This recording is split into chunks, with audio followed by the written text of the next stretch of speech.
Dwa ni mondo wami jopur seedlings gi.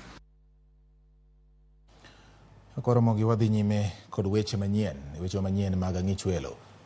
Jatelo mochung'ne tiegruok mar joma ni kod dwaro moyiedhi Kenya Noman Kiogora onyiso pinje Afrika ma ugwe mondo mi omed omenda ne kuonde mag tiegruok mag joma ni kod dwaro moyiedhi mondo gikony jopuonjre mathoth. Kiogora okoni poni kuonde mag tiegruok ma kamago oyudo sir moromo mag omenda ibiro bedo kod gik madwarore kendo kelo yot ne jopuonjre mani kod dwaro moyiedhi miluongo ni special needs mar mondo mi gichop lek margi. Koloso kod apisa mawuok e piny Uganda ma obiro somo paro kaka Kenya tayo chenro mage mag somo. Kiogora okoni Kenya oseketo chike manyayo kendo miyo jopuonjre duto yudo somo makare kendo ma winjo somo kod pinje mamoko mag Afrika ma ugwe. It's not funded. Therefore, they can also put their resources together and fund similar facilities in their country.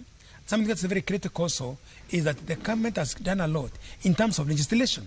There's many laws that are supporting special needs in this country.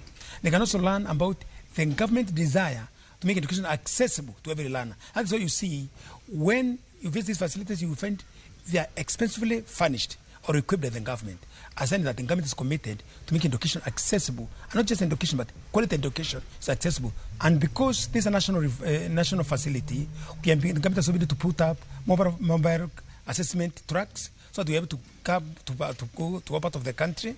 And this is a commitment that the government is keen on making education accessible to every child in this country.